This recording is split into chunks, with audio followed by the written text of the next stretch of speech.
You're listening to The World at 8 with Lynn Mozart. The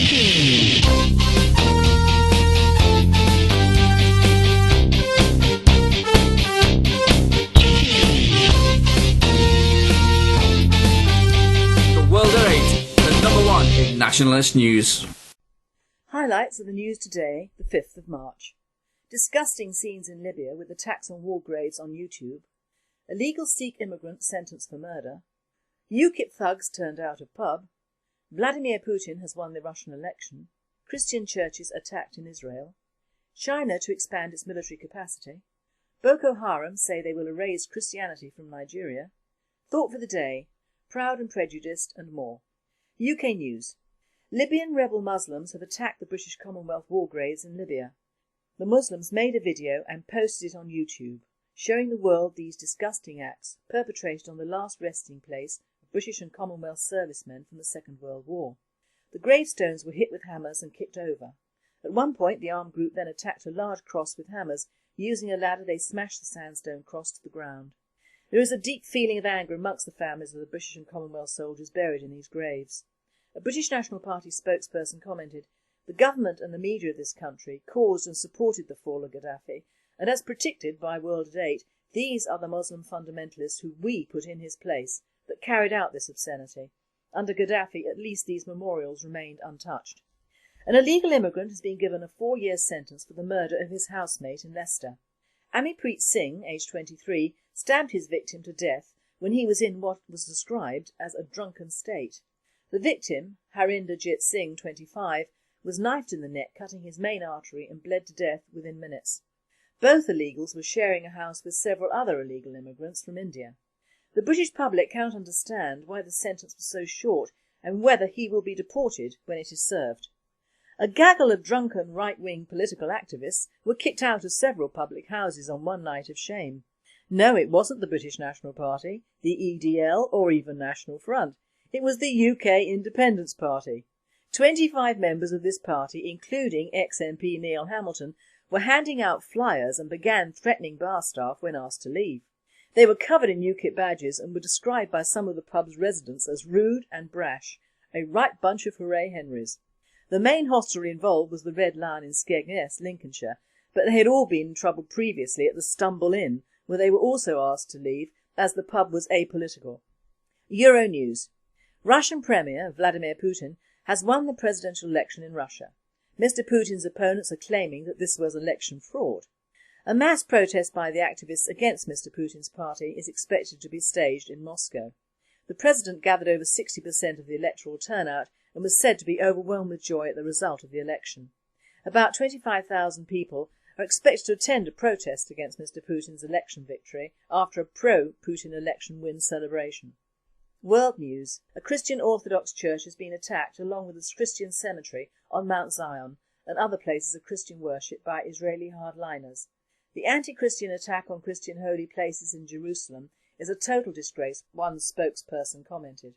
Israeli fundamentalists also attacked a monastery in the Valley of the Cross and daubed Greeks out on the building.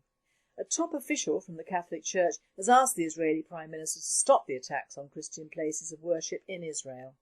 China is to expand its military by more than 10% this year, reports from China are claiming.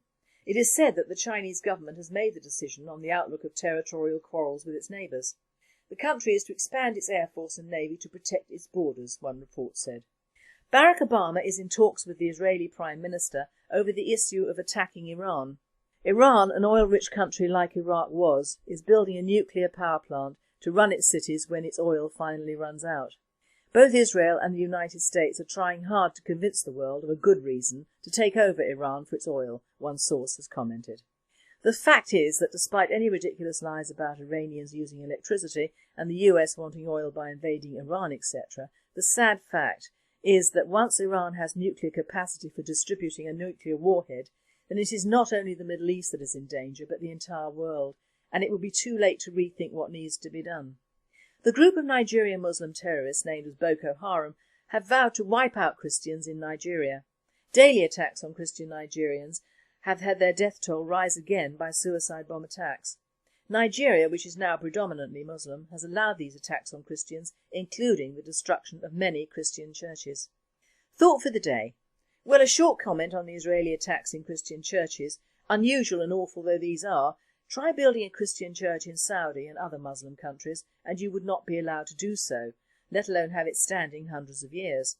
The Putin election? What right have we to yell not fair when our own elections are rigged, with lost ballot boxes and incredible masses of postal votes for Labour from whole streets of Asians in weeks before the actual voting? People in glass houses should not throw stones. All elections are rigged. Now, Proud and Prejudiced. I watched this and of course it ran its way to the usual ultimate conclusion. Nationalists nil point, Muslims deux points. It started out very promising with the Muslim fundamentalists throwing a punch at the EDL leader through a car window. What happened? Why was he not arrested for assault? If Mr Robinson had punched him, all hell would have broken loose in Luton. Indeed, the whole world would have stopped turning. My thoughts on Mr Robinson is that at least he has the guts to stand up for what he believes in, under terrible odds. Not only does he have the whole Muslim community to fear, and believe me, more are pouring into these towns every day, but he has the heavily biased British media, who one would think they are about to convert to Islam and point their heads towards Mecca. By the way, where the hell is Mecca in relation to the UK, as if I really care? What worried me immensely, and should worry all Brits and people who have settled and integrated here, is that even the so-called moderate Muslims stated categorically that Sharia law should be the norm in the UK. Am I losing it? Are we all sitting in some Middle East country having converted to radical Islam, or have we all immigrated to Saudi? Are we all living in some wonderful bubble of Islamic heaven? No, we are in England, the UK, Great Britain, and help. The one point that seems to be slipping away in all of these documentaries is that these Muslims, whether radical or not, are not in their own country. They are in my country. When one, no doubt well-meaning Muslim told us in effect that if Sharia law was put in place, we, the great British public, would have better communities. No drunkenness, no prostitution, no gambling, and things would be quieter and better for us. Oh yeah? Well, if anyone out there thinks it would be similar to living in the Arabian Nights, think again. You would also be forced to live in communities or ghettos in your own place of birth. If you did not convert, you would be a third-class citizen, if one at all. No dogs, they are considered unclean, and already there are rules that forbid police dogs entering Muslim houses. No pigs or pig farming, no public houses, no clubs, no gambling, no prostitutes, other than the young girls taken from other religions and divided up for Muslim use only, no decent meat, and a list of what we would lose as a people is just limitless. True, we could all do without drunken ladettes and guys, but what would Sharia do about black lads and gang crime? A bit too near the bone here, I think, especially concerning Somali gangs, because most Somalis are Muslim.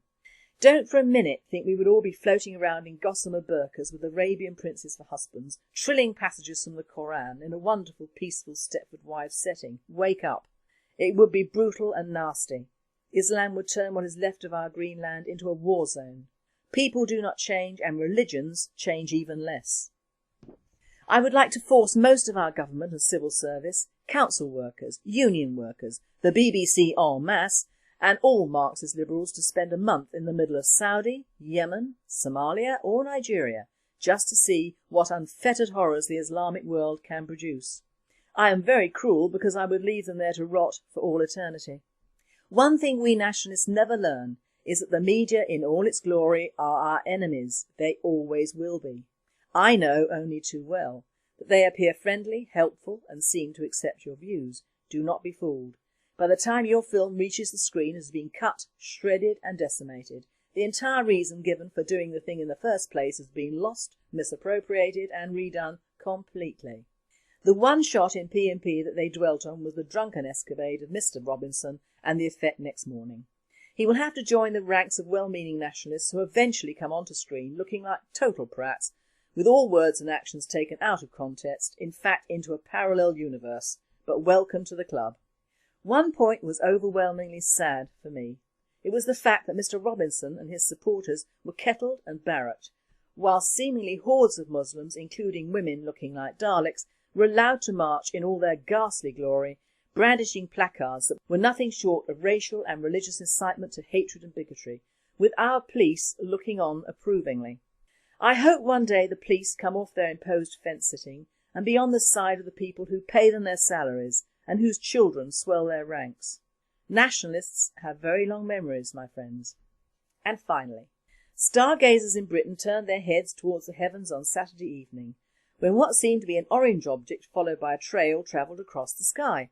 Astronomers have claimed that it was a shooting star many thousands of miles away that lit up the night sky. Claims have also been made it was the size of a fist. So no need to panic, it wasn't E.T. on his way home. You have been listening to The World at 8. I am Lynn Mozart, and I wish you all a very happy and safe good night.